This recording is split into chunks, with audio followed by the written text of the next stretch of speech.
We're pleased to have everyone join us for our discussion today to really discuss 2023's top talent trends. So to get us started, my name is Louisa Wilson. I'm the Chief Growth Officer for Randstad Enterprise, which brings together Randstad Sourceright, Randstad RiceSmart, and Randstad Enterprise Group. Just a bit of housekeeping before we get started today. We are recording today's session because I'm sure many of you are going to want to share this session with your colleagues following this call. We also have time to take questions throughout, and so please add them to the Q&A or the chat, and we'll ensure that we're facilitating those questions either at the end of the session, but if you have a really great one, we'll pepper it through to our speaker lineup. So let's get ourselves started. I think it's good to start with a bit of a story. I can just imagine for all of the leaders out there with us today, you've been waking up mesmerized over reading the news for the last 3 weeks by the continued threat of quiet quitting, closely followed by rage applying.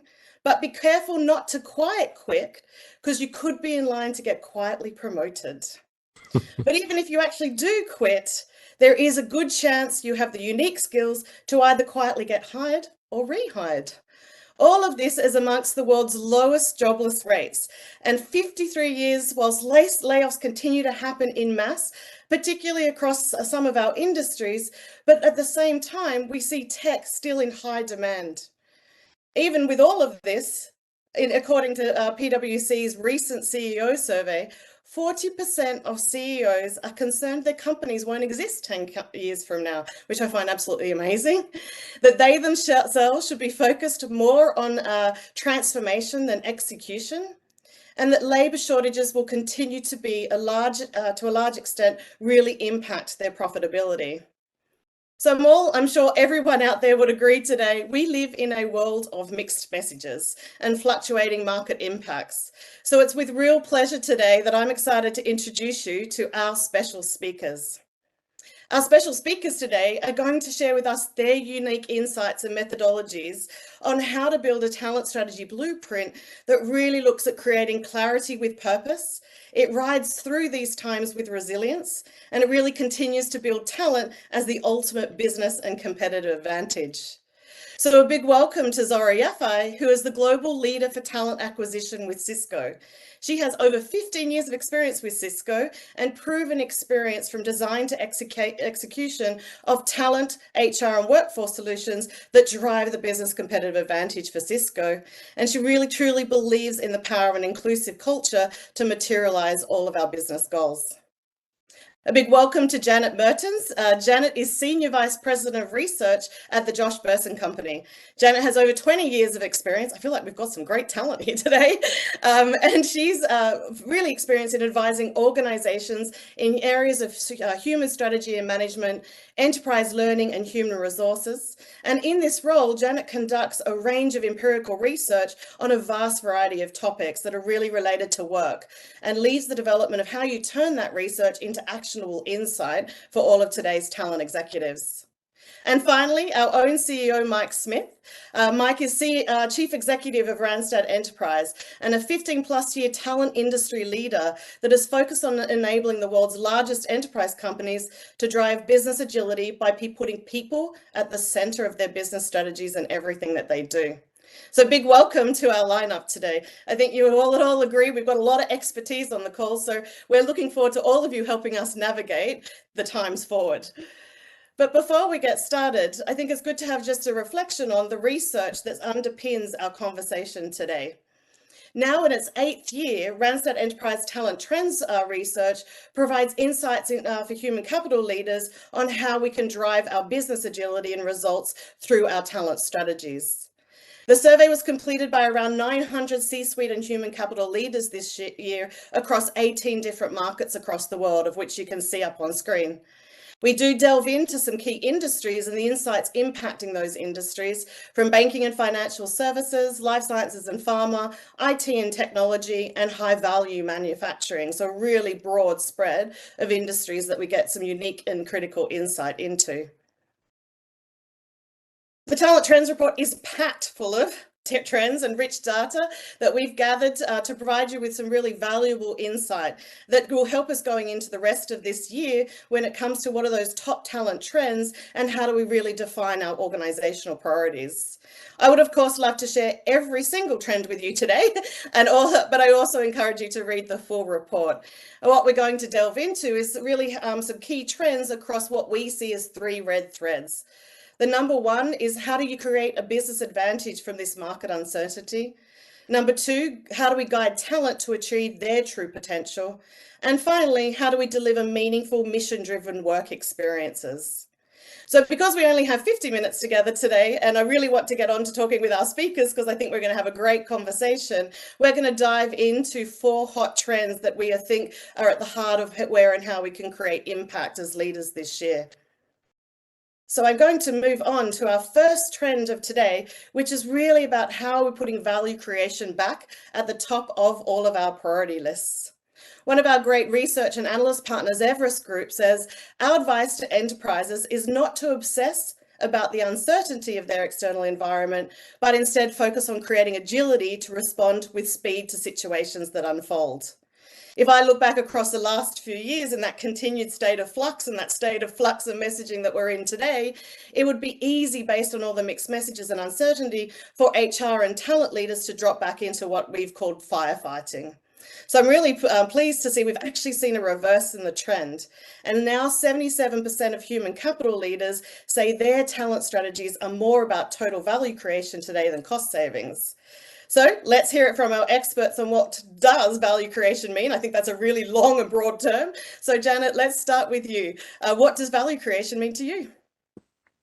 Thanks, Louisa. Oh, it's great to be here. Looking forward to such a fascinating conversation.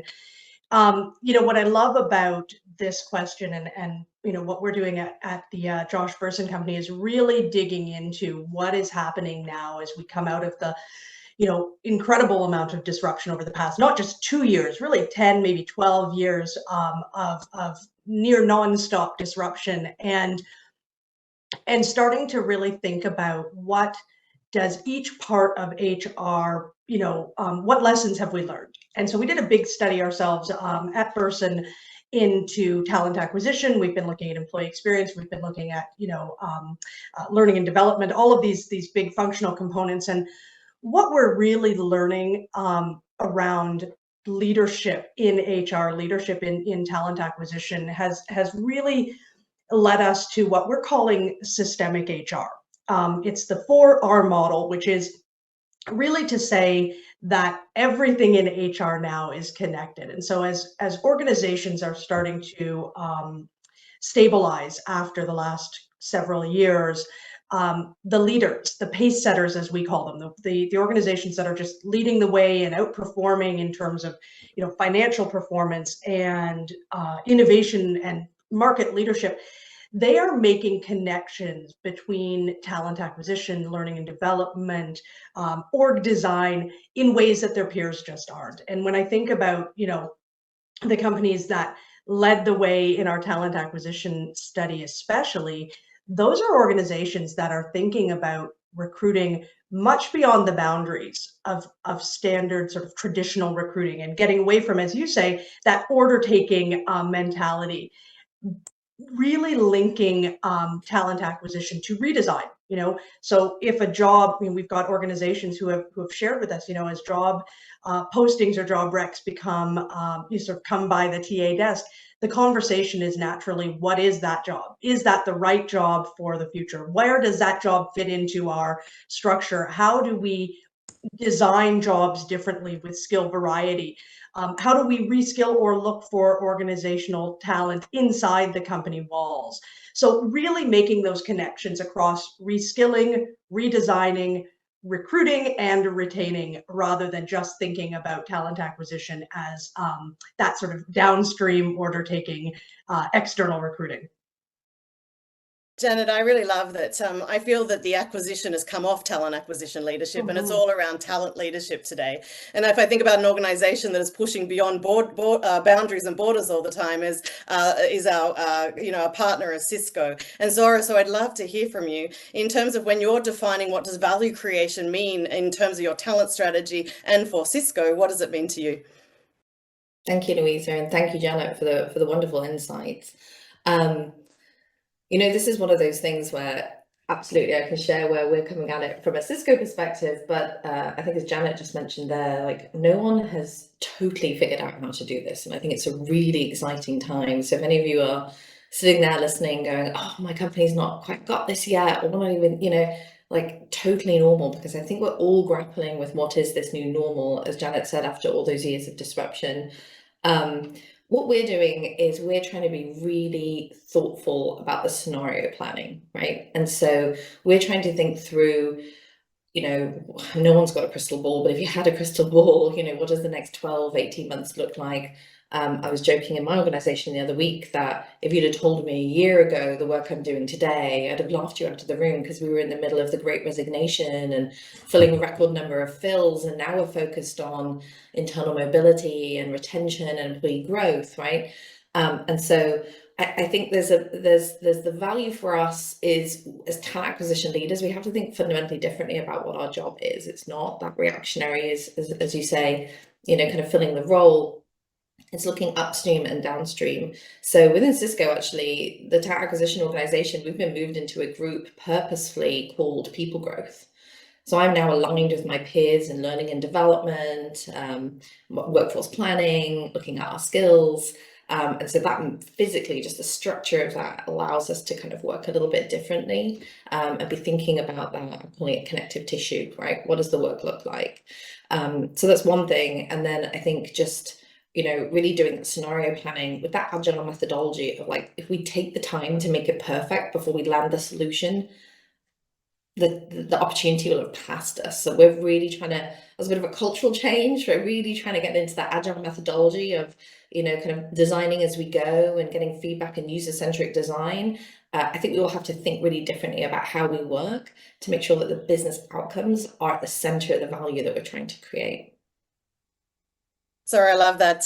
One of our leaders used to say that perfection can be the enemy of speed when you're looking to drive that level of agility and experimentation in this type of market environment, to be able to drive that level of both adaptability but resilience to be able to shift with all the changes that happen. So Mike, you speak with a number of organizations globally that face this challenge in different ways every day.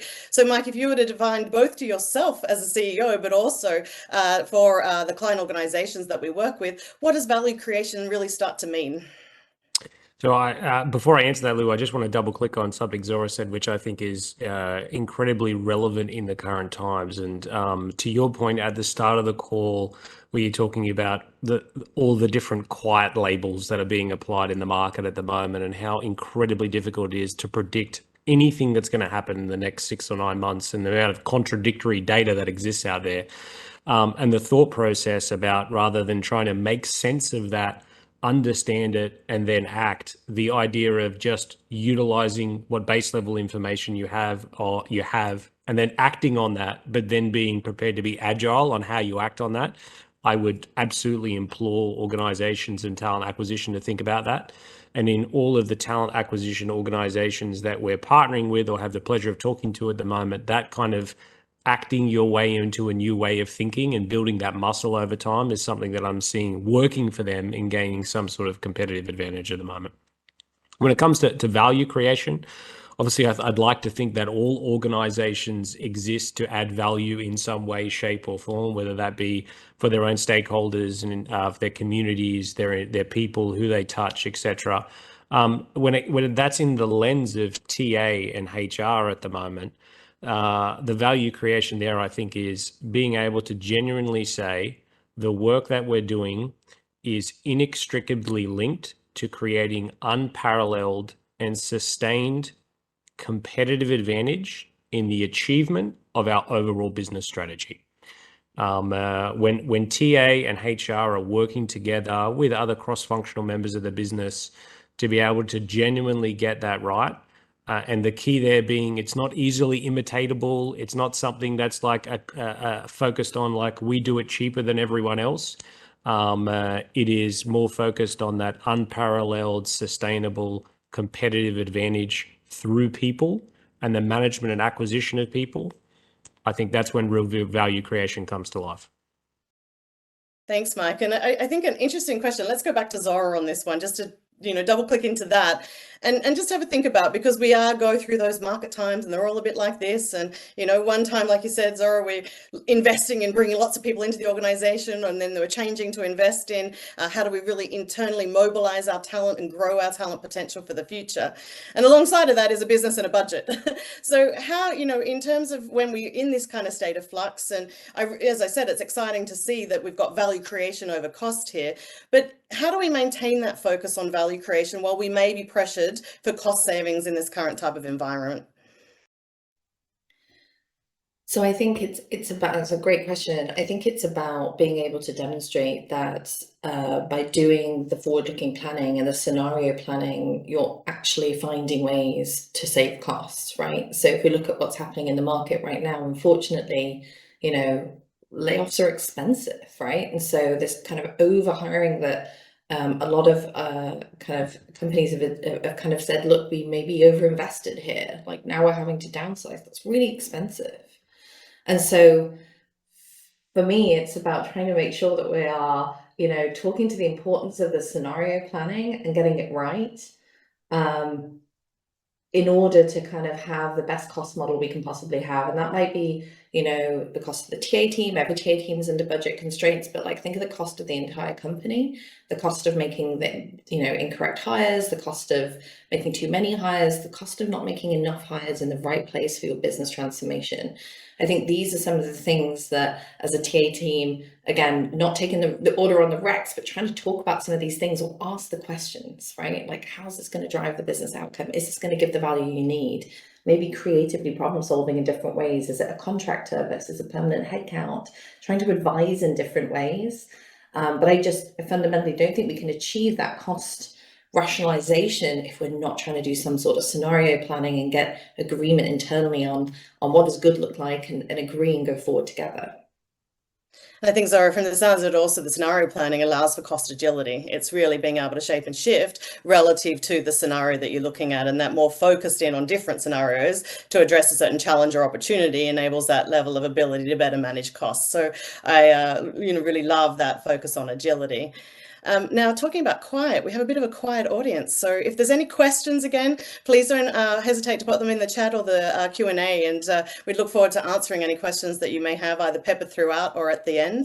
But we're going to move on to our second trend for today, which is how can you overcome talent scarcity with a purposeful talent experience? Lending back to the introduction, we're seeing talent scarcity still remains a significant structural challenge in many areas of scarce skills. So, I think it's important for us to think about asking ourselves a question every day is, are our talent strategies really aligned with our workforce's personal and professional values? I think since the start of the pandemic nearly 3 years ago, I can't believe it's actually 3 years ago, organizations really mobilized to support the safety, well-being, and that feeling of safety in their culture for all of their workforces. And it became a new social contract for employers and employees.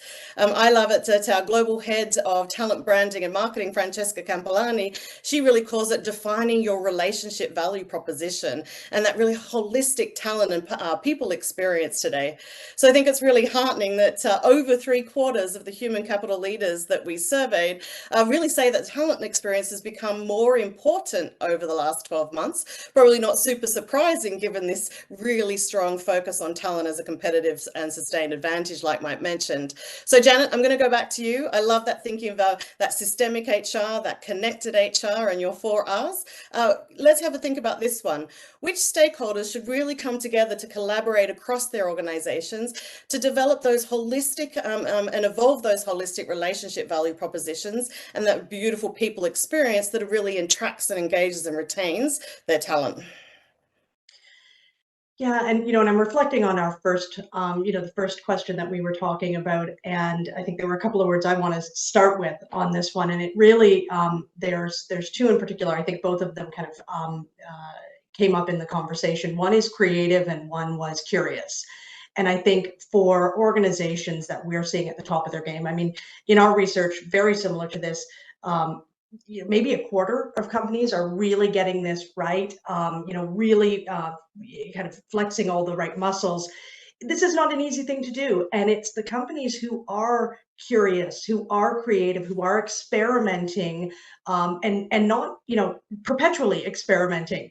When we think about experience in particular and the relationship value proposition, which I love, sort of that shift away from just employees as we think about different types of folks in the workforce, different types of players in the talent conversation.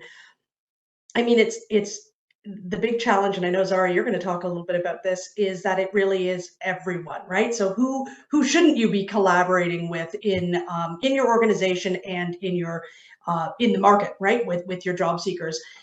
Every conversation that I've had in the past 2 years, and again, I have the privilege of speaking with heads of TA and HR executives every day.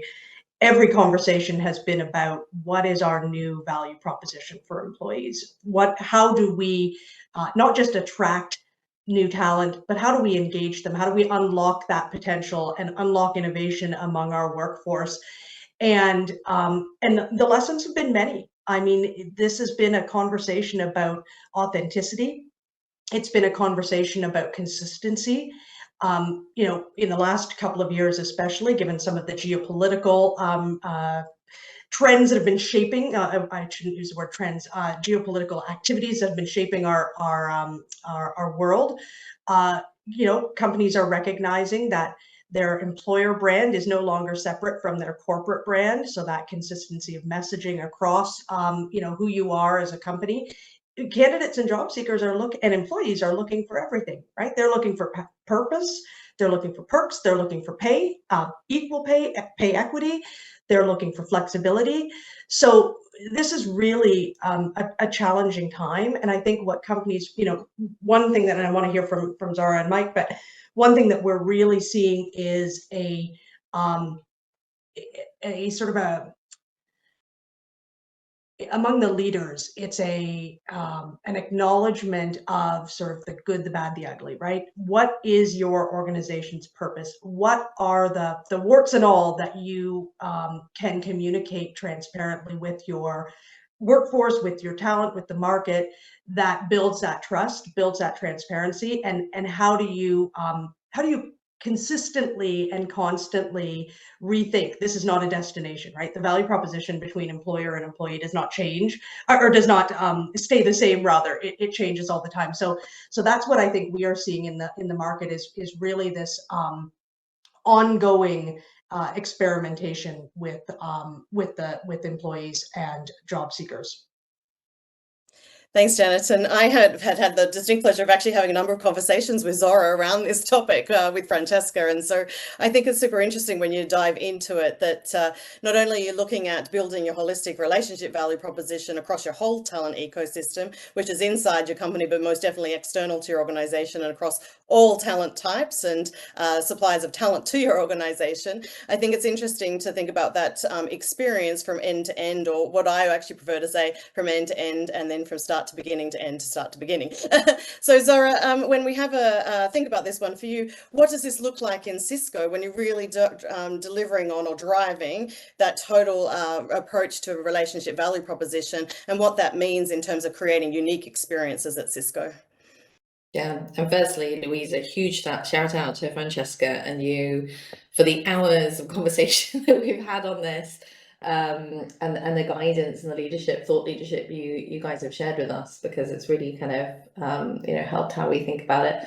At Cisco, we say that talent acquisition, hiring, it's a team sport, and that's the kind of cultural journey that we've been on over the last 18 months, right? Very much prompted by the Great Resignation, and again, we were lucky to fare with a little bit lower attrition than the average in the tech industry, but still, right, it was very disruptive. And so having a talent acquisition team, kind of solely responsible for that outcome for the company isn't realistic. And so we drove a lot of that. We're really lucky to have those partnerships in our business. So I think that shared accountability just going forward culturally just needs to be acknowledged, and we have to start thinking about our systems and our processes to make sure that we're doing that in a way that actually required us to maybe open up some of our kind of licensing and processes so that the business could actually kind of play in our space. And so that is definitely a cultural change.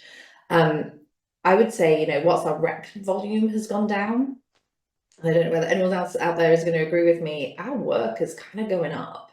And it is a little bit of that acknowledgement, right? Which is that because it's a team sport, there's just other work to do now, right? And so I think that shift, like kind of, we've been talking within our team about like, recs per resource, is that the appropriate measure anymore? Because actually the work is different, right? As you build those relationships, as you work differently with finance or workforce planning or your learning and development organization, or your internal mobility organization, I think the work has shifted and changed, and those relationships are more broad, more important, because what employees or candidates want to experience is very much kind of a kind of not one experience here, and then they go into their onboarding and it's a different experience, and they go into their learning and development journey or their manager journey, it's a totally different experience again. And so, we're having to think very differently about what that work is. We're in it right now. So, but we're open to it, right? We're open to the fact that this has to evolve and change. And we're kind of crafting that as best we can for the journey that we're on, right? Thanks, Zara. And I know Mike is passionate about this topic as well, and may even have some questions back for you and Janet relative to this one. But Mike, I think it's a really interesting thing that Zara has mentioned, because you can have different experiences in pockets right across your organization if you don't create that systematic approach. And Zara, I loved when we were discussing and prepping for this session, and Janet, we started to talk about it's more of a system than an operating model, that you really have to look at connected systems across your whole connected HR and talent environment to really look at how can you uniquely address all of those different experiences to build that consistency. So Mike, have you seen organizations do this really well, and what does that look like? Because I think that if there's some great advice out for the audience today, what are some of the big things that they can think about as they start to build that more systemic experience? Sure. So yeah, I've seen a couple of what I would call kind of pace setters in this space, people that or organizations that certainly haven't worked it out to the perfect and harmonious way of working yet, but they're thoughtful and intentional about recognizing that there's value creation to be had in this space in terms of differentiation and competitive advantage. So typically what you see is them creating cross-functional teams of people within organizations that typically kind of consist of people in first and foremost, HR, talent acquisition, recruitment, marketing, typically HR, people sciences. You'll have some IT, finance, procurement, operations lenses in there as well. And it starts with this broader recognition or theme that, or belief potentially, that work is going to get done today and increasing in the future in a very different range of ways. You're going to have statement of work services. You're going to have contingent workers. You're going to have part-time gig workers. You're going to have full-time people in the office, hybrid. You're going to have outsourced relationships for portions of it.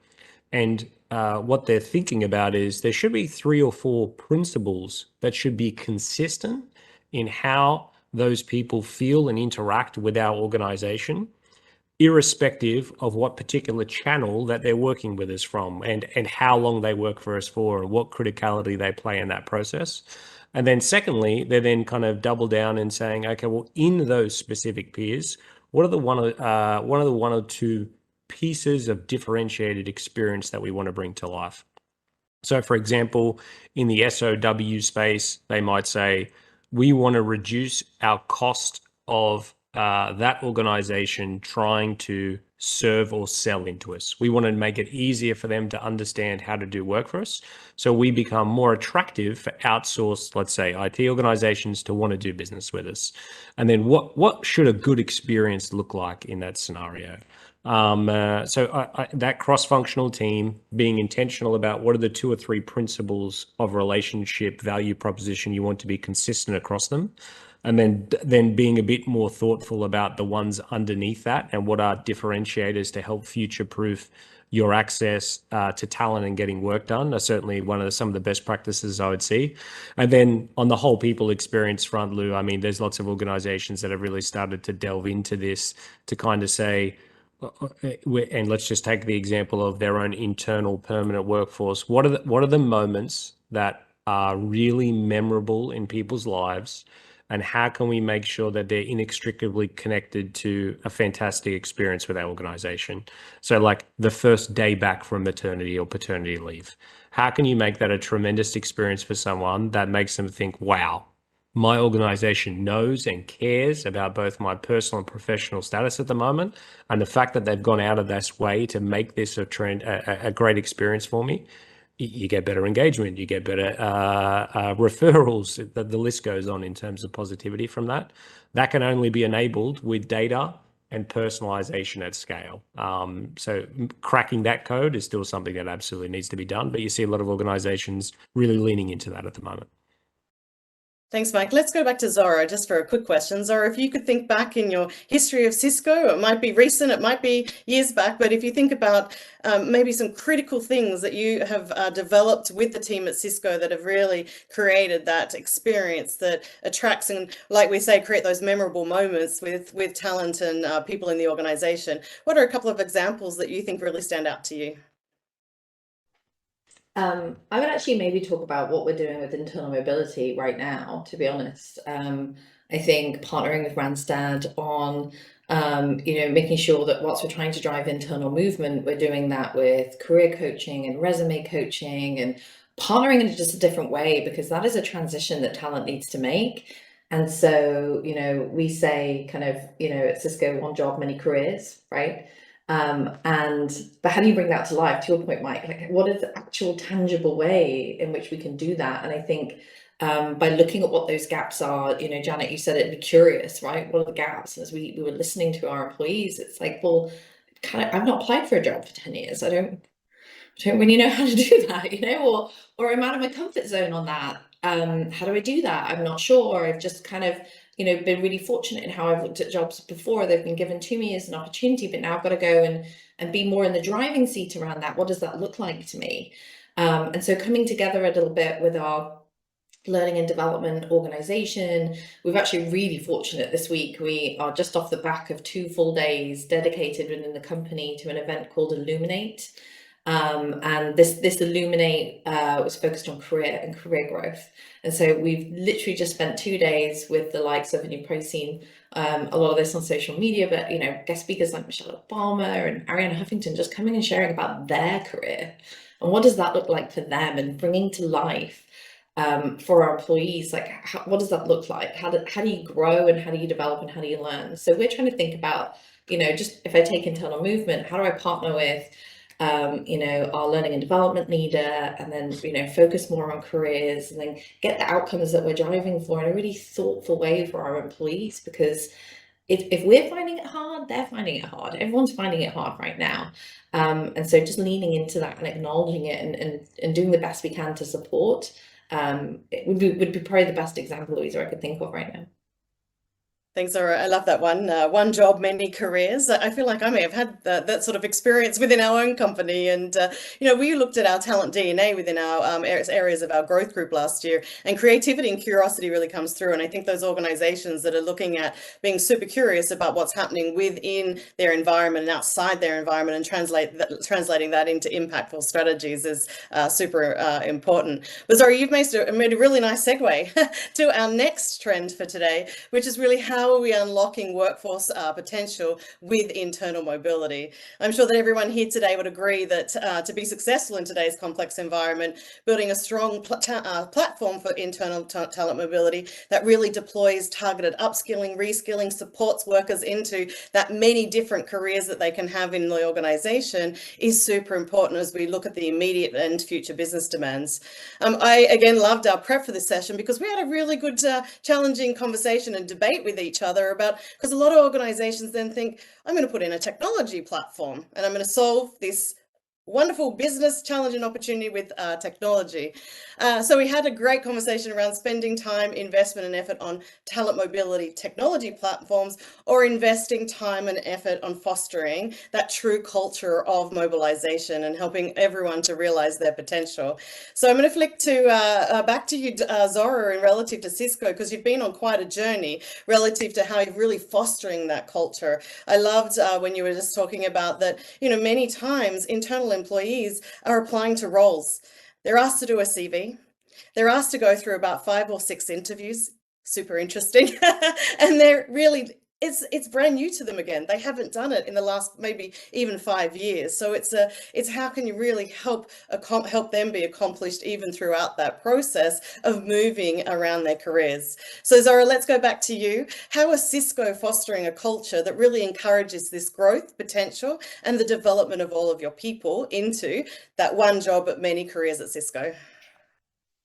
I could probably talk all day on this, but it's something we're really passionate about right now. But you know, I will say just generally in the market, in the industry, I was seeing some data from LinkedIn the other day how job security was trending way up in terms of the motivators for job seekers right now. And so let's just acknowledge that there's an element of that kind of like psychological safety that we all have to create, because it's uncertain times ahead and it's been troubling times. And so I think, you know, number one, that's something that we just have to acknowledge. That's the environment that we're trying to operate in. You can't shut the doors on your company and pretend like what's happening outside isn't happening, and reflecting internally. And so, you know, that's kind of one thing I would say. I think we talked earlier on about the fact that it is a system. It is not one thing. It is not, you know, one, hey, yes, we launched this technology platform and now that's going to kind of change the way that we think and look at this work. You know, at Cisco, if I think about that entire system, the work that I'm doing lands in broad work. It lands in work where we have an expectation that our leaders launch an engagement pulse once a quarter that checks in with employees anonymously around like, how are you feeling about your role? How are you feeling about the company? How are you feeling about how you grow? We also ask leaders and employees to check in. We do have a tool for this, but check in with their leader once a week, right? Here's what I hated about last week. Here's what I loved about last week. Here's the value I'm hoping to add this week. And as leaders, we can kind of comment and check in. So acknowledging that we're not going to have that kind of growth and you know, one job, many careers opportunity if, you know, our leaders aren't engaged with their employees and they're working together. And so when we talk about it being a system, I truly believe that you have to look at the whole system and everything, all the incentives have got to be working towards the goal that you're trying to set and you're trying to achieve. So I think that's really important. I also think on this one, it's really important to try and to learn, right? So we were talking about that earlier on, which is, you know, when we set out to do some of this work and we ran a program in the summer that, you know, I was kind of like, oh, this was a tough program. And we said from the start, the value of this is probably more so going to be from what we learned from it than maybe like kind of tangible, like, you know, how we normally attribute success, like number of hires or number of, you know, it's going to be like, what did we learn? And we learned so much. We're still kind of caving through what we learned in order to be able to design for the future. And so I really do think that's something to double click on here when it comes to how you think about that. You know, you might land something and think our employees are going to love this and they hate it, right? Or they see a cynical side of it, right? Or you might think, oh, we'll just, you know, put that thing out there and employees like blow up. Like yesterday, there was this wonderful moment on Illuminate where somebody volunteered something and it blew up, and it just was this wonderful thing where we now as an HR team are looking going, that's interesting. So being curious and trying to learn a little bit as we navigate forward. But you know, that's what I would say certainly is we have to acknowledge the environment, we have to create that safety, and we really have to think about the system that we're landing into when we think about internal movement. It's a lot about employee experience and belonging as well. Thanks, Zara. And I think I'm going to move on to Janet now, because Janet, if we think about that, comes back to that connected systemic approach. It's not an operating model, it's actually systemic to the organization. And Zara, you talked about how your goals, policies, everything, incentives really need to align back to the system. And it sounds like you've also had some great learning, Zara, with the agility around experimentation, but even things that you don't expect, and how do you use those as learning moments within our talent organizations that directly give you feedback from your employees that you may never have got. I thought that was super interesting to listen to. But Janet, tell me, if we go back to thinking about that systemic notion of HR, what are other talent organizations thinking about when they're looking at fostering this type of culture that really looks to many careers in one job with an organization, and some of the things that practically, you know, the audience with us today could take away and think about for their organization? Well, and Zara, I loved the sort of the conversation that you're having, and how you're looking at this as a journey, not a destination, right? This really is a long-term, continuous. It's continuous work for us in HR and TA. I'll go back to the notion of experience, right? And if we think about tracking employees through their many, what did you say, one job, many careers, I think, right? Did I get that right? And I've heard that from other organizations as well. Our pace setters really, when we think about what organizations are doing well, look, internal mobility is hard, right? It's really hard. It's hard because of the technology, and it's hard because of the process, but it's also hard because of the culture piece. And I think what organizations that are on this journey, like Cisco, like Zara, you've shared, this is about being really intentional and really thoughtful, small experimentation, and setting up, and going right back to that psychological safety, setting up a culture where it is okay to move, to grow, to try as employees. And I think, we've all heard of talent hoarding, managers who are loath to release their most precious, most prized talent.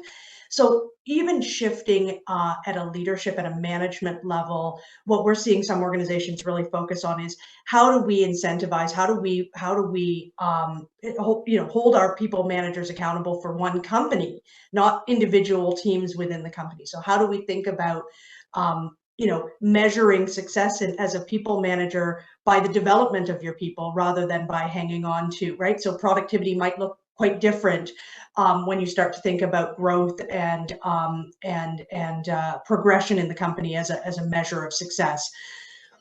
The other thing I think I would say is the psychological safety for, building that safety for employees themselves. So, we know there are challenges around performance management and the processes. How do we track progress? How do we manage our employees if they're moving? But there are also really incredible stories of organizations that are building in that safety for their employees to try on new jobs. Maybe they're new projects, maybe they're gig work, maybe they are cross-functional projects, maybe they are rotational assignments. And having that opportunity to do that safely with career coaches that may or may not be your functional manager, right? So maybe it's providing coaching, external coaching for employees, at scale. But building in that safety again at the employee level is really crucial.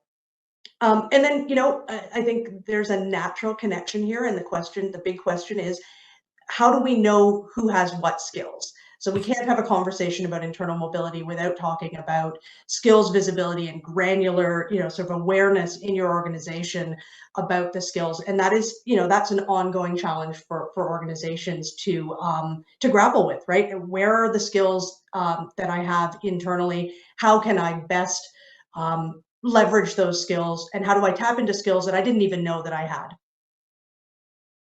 Thanks, Jen. I think you might have touched the heart of Mike Smith then, some of his huge passion areas relative to how do you really create visibility to your own talent. And I was reading a great article relative to one of the biggest things is if you can enable that visibility, you will be able to really then drive your strategies around that visibility. So Mike, I know you love this topic. So share a bit about that with us, because we did start off the conversation relative to challenging ourselves as talent mobility is not putting in a technology and expecting that to work. It's got to be a lot more of embedding it in your culture. So Mike, tell us what that means to you. Yeah, absolutely. Firstly, just I 100% echo the sentiment of both Zora and Janet, and it's really hard to get this right. If I look across like our 750 customers, interestingly, the ones that have the highest rates of internal mobility at the moment actually haven't enabled that through a platform. They've done so through data and making sure that there is a pool from their employees to keep their profiles as up to date as possible. And they've matched that with there's an incentive to do so. I absolutely want to be clear that if they then implemented a technology after that, then it would go even more gangbusters than what it is currently. But too often I see organizations saying, let's just buy technology and hope it sells itself out, when 90% of the problem is a cultural problem. When it comes to solving the cultural problem, and I was with a very large life sciences organization on this more recently, they had made a couple of efforts to try and get internal mobility in terms of actual job movement. So moving from one job to another in the job corridor, let's call it that, and had struggled with that. And they'd had decided to kind of back it up a little bit and move much more forward on gig assignments internally. And specifically focus their area on their focus on one global division. And over a 12-month period, they'd had 15% of their internal employees undertake a gig assignment for between 5 and 10 hours per month. And as a result of doing that, they then got to a scenario where they were now starting to see the stakeholder and hiring manager community wake up to the fact that there was so many other people within the organization who come with complementary skill sets. And as a result of that, it was creating a bit more of a willingness to think much more about internal mobility. So it was like one baby step towards creating the big journey, but one example that had really stuck with me over the last couple of weeks.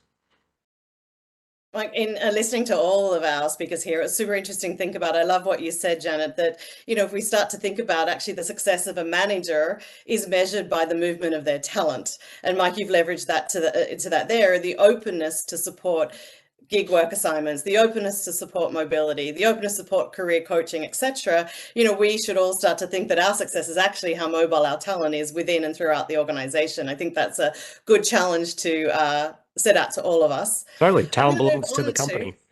Sorry, Mike. So talent belongs to the company. Absolutely. Can I share one more story that I think would resonate with this audience too? And I call it the deli counter story around talent mobility. You know, an organization that we have talked at length with uses the analogy of the deli counter. And again, this goes back to that building that culture, building the psychological safety of movement. They have approached internal mobility from this perspective of, you know, you go to a deli counter, you don't need to worry about being served, right? You get your number and you know that you will be called. That's how they're looking at talent mobility. So everyone in there, you know, they started in a smaller group. I think it was new hires or early grad hires for career pathway conversations, but everyone gets a number and everyone has an opportunity to skill up, to look at adjacent skills and career pathways, to work with a career coach. And it became, you know, and I know where we're going in the conversation next is around DE&I.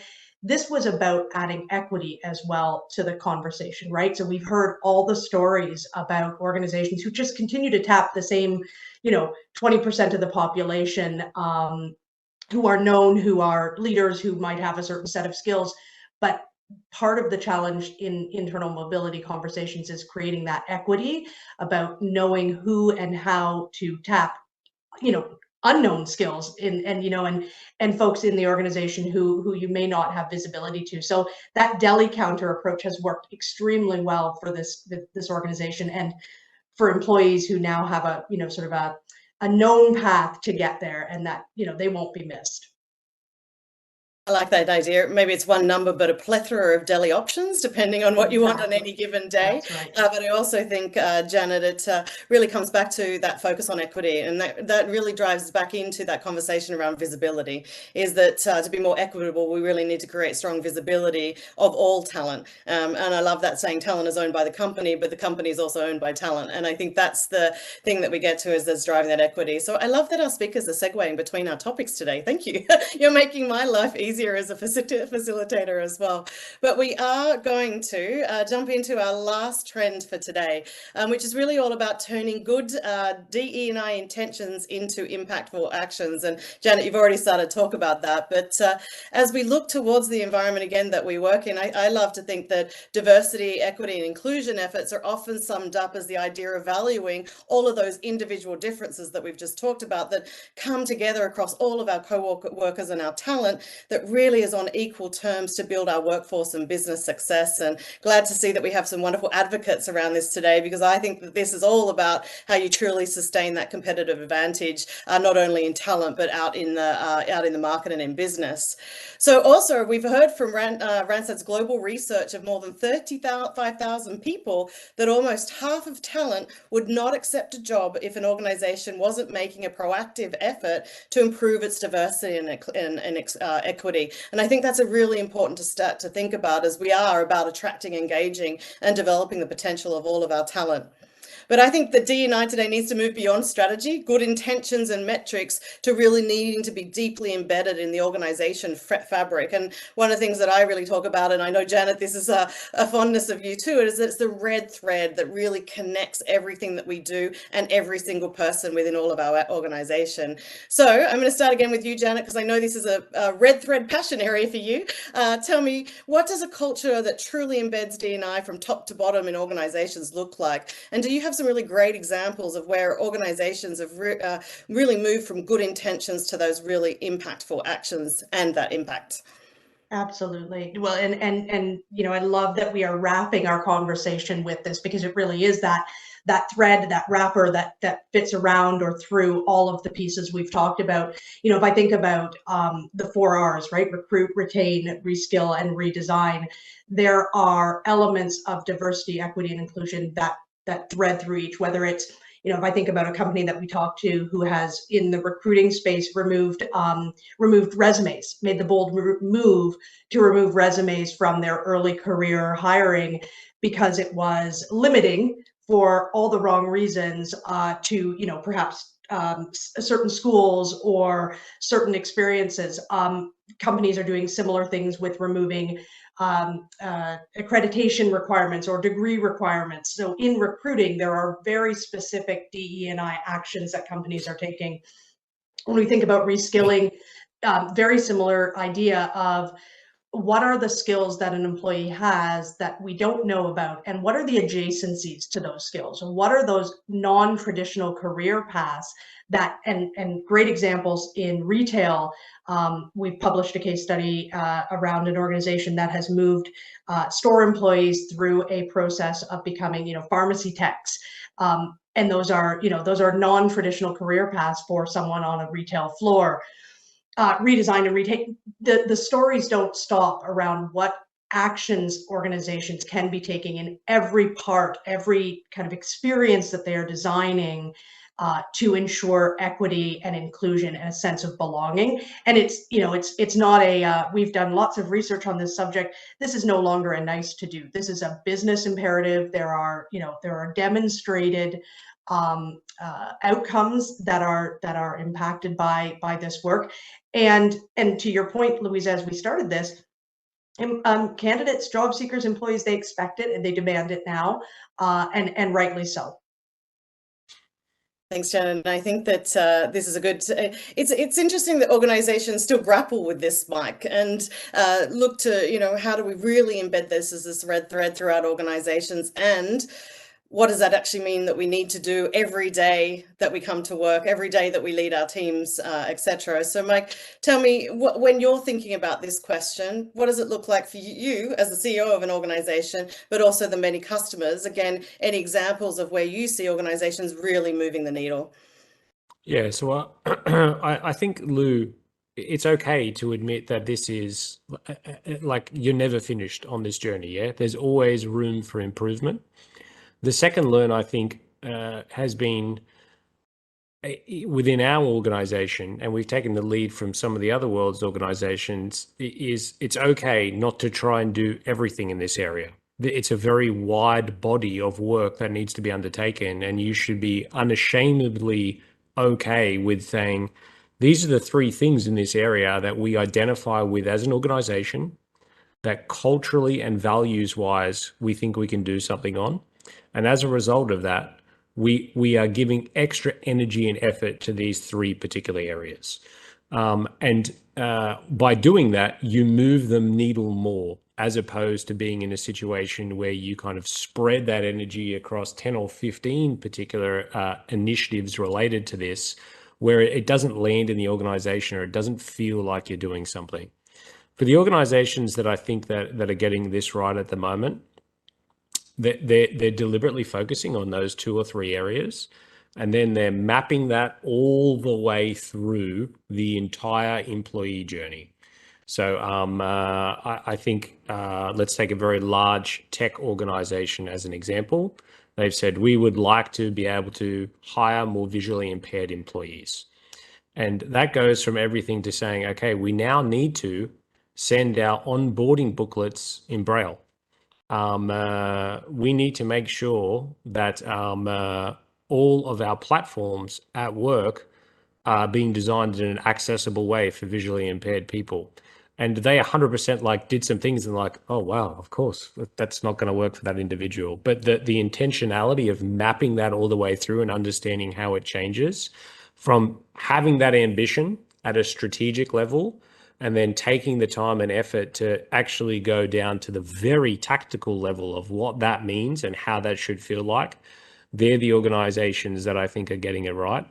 And you can't do that across 10 or 15 things. You can only get that right when you're doing it on 2 or 3 things. And the last thing I'd say is they're really vulnerable in saying, we didn't think about that.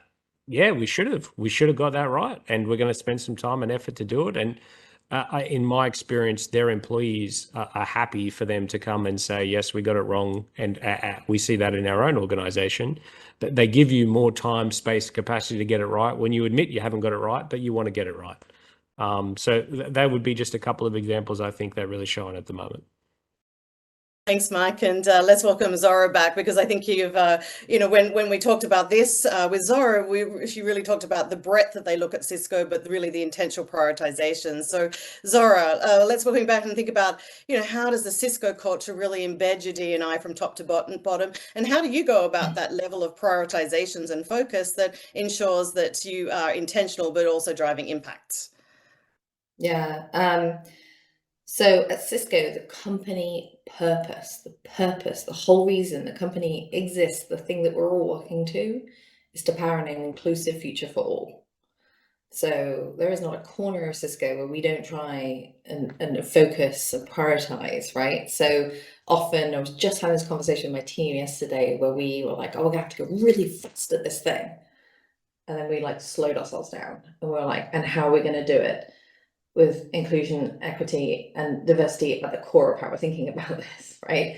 And so I think that is important to remember, right? Which is, how do you do this? How speed is your enemy sometimes when you're trying to do some of this work. And so the priority of just for saying we have to slow down and be thoughtful about this, I think is really important. I'll say a couple of things, which is we have EROs, employee resource organizations within Cisco that we, that we really depend on. I mean, we really depend on, we seek their advice. And so that would be one thing I would say is, again, trying to focus a little bit on user-centric design before we're taking something out there. And I'm really fortunate that my team are actively involved in all of those EROs. I'm like, let's get some feedback on this. Let's see how this is going to kind of land as we're trying to design solutions that get us to our goals. So that's one thing I would say around just making sure that you're actually investing in those groups. And then we have other initiatives. We have like a proximity initiative for executives, for example. Again, I had my proximity meeting the other day, and I won't share the details of it because it's confidential, but this woman blew my mind when I understood her life experiences and her experiences at Cisco, and it is changing how I'm doing my job. And I think, thinking through ways in which we can get more proximate to diverse talent, understand that the things that we're designing need to be in service of and to impact and to accelerate and to grow, I think is a really important one to think about as well. So, you know, I love your point, Mike, around like having a very clear focus on what you're going to do. We have, and I encourage anyone to read the Cisco purpose report, but we have 12 social justice actions, for example. It's a particular area where we've invested a lot of money and a lot of time to say we are going to accelerate and make an impact here. We're a member of the 110 Coalition, which is a phenomenal organization. Janet, we also provide a large number of our roles to people without traditional 4-year degrees. So I think all of these things are important. And, you know, we try to think very broadly, but again, going back to that team sport thing, it's not just my team that's accountable to driving this. I'm very fortunate at Cisco that we have that broader company purpose and that everybody's kind of rowing in the same direction to achieve it. Sometimes I think, yeah, it's a bit hard to kind of, everyone's coming at you with ideas and things that they want to do. We're kind of like, hang on a second, we're really focusing our resources here, and then we can move to that one later. That can sometimes be a little bit of a hard internal message. But I agree, you know, anyone that knows me, it's like do a few things really well, then move on to the next thing and do those really well. So Mike, you and I are definitely speaking the same language on that one. So those would just be a few things that I would share. Of how we're thinking about it and how we prioritize it and how we think about the work and putting the user at the center of what we're designing.